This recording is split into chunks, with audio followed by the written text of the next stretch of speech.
Ovaries ಎಲ್ಲ ಚೆನ್ನಾಗಿದೆ, but ovaries condition ಎಲ್ಲ ಚೆನ್ನಾಗಿದೆ, ಬಟ್ ನ್ಯಾಚುರಲಾಗಿ ಕನ್ಸೀವ್ ಆಗ್ತಾ ಇಲ್ಲ ಅನ್ನೋರಿಗೆ, ಸೊ ನ್ಯಾಚುರಲಾಗಿ ಕನ್ಸೀವ್ ಆಗ್ತಾ ಇಲ್ಲ ಅನ್ನೋರಿಗೆ ಓವ್ಯುಲೇಷನ್ ಇಂಡೆಕ್ಸ್ ಮಾಡ್ಬೋದು.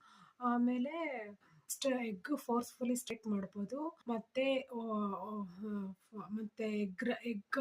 ಎಗ್ ರಿಲೀಸ್ ಆಗುತ್ತೆ. ಆವಾಗ ಫೋರ್ಸ್ಫುಲಿ ಎಗ್ ಸ್ಟಿಮ್ಯುಲೇಟ್ ಮಾಡಿದಾಗ ಎಗ್ ರಿಲೀಸ್ ಆಗುತ್ತೆ. ಸೊ ಆ ಥರ ಪ್ರೆಗ್ನೆನ್ಸಿ ಚಾನ್ಸಸ್ ಇದೆ. ಸೊ ಮನೇಲಿ ಏನು ನೀವು ಸೆಲ್ಫ್ ಕೇರ್ ತಗೋಬೇಕು, ಅದು ಓವರ್ಕಮ್ ಮಾಡೋಕ್ಕೆ ಏನು ಪ್ರೈಮರಿ ಸೆಲ್ಫ್ ಕೇರ್ ಮಾಡಬೇಕು ಅಂತ ಹೇಳ್ತೀನಿ ನೋಡಿ.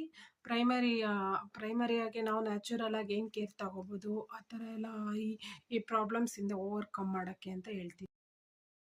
ಸೆಲ್ಫ್ ಹೆಂಗೆ ಓವರ್ಕಮ್ ಮಾಡ್ಬೋದು ಅಂತ ನಾನು ಕೆಲವು ಟಾಪಿಕ್ಸ್ನ ಗ್ಯಾದರ್ ಮಾಡಿದ್ದೀನಿ. ಸೆಲ್ಫ್ ಕೇರ್ ಓವರ್ಕಮ್ ಮಾಡೋಕ್ಕೆ ಏನು ಮಾಡಬೇಕು ಅಂತಂದರೆ, ಪೀರಿಯಡ್ಸ್ ಆಗಿ 15 ಡೇಸ್ ಒಳಗಡೆ 1 ಮಂತ್ ಒಳಗಡೆ ನಾವು 4 ಟೈಪ್ಸ್ ಆಫ್ ಸೀಡ್ಸ್ನ ಪ್ರಿಫರ್ ಮಾಡ್ತೀವಿ.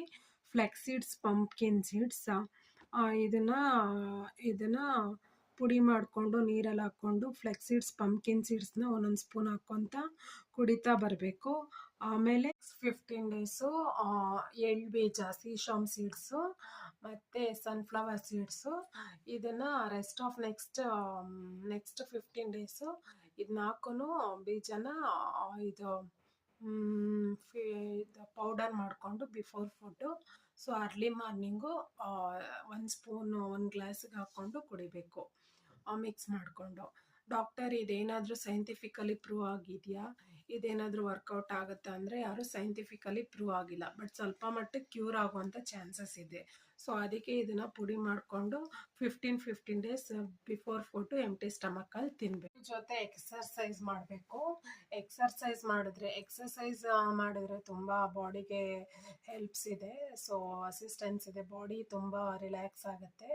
ಸೊ ನೀವು ಇದೆಲ್ಲ ತಿನ್ಬಿಟ್ಟು ಇದು 2 ಕಿಲೋಮೀಟರ್ಸ್ ಫ್ರೆಂಡ್ಸ್ ಜೊತೆ ವಾಕಿಂಗ್ ಮಾಡ್ಬಿಟ್ಟು ಬಂದ್ಬಿಟ್ರೆ ಅದು ಎಕ್ಸರ್ಸೈಸ್ ಆಗಲ್ಲ.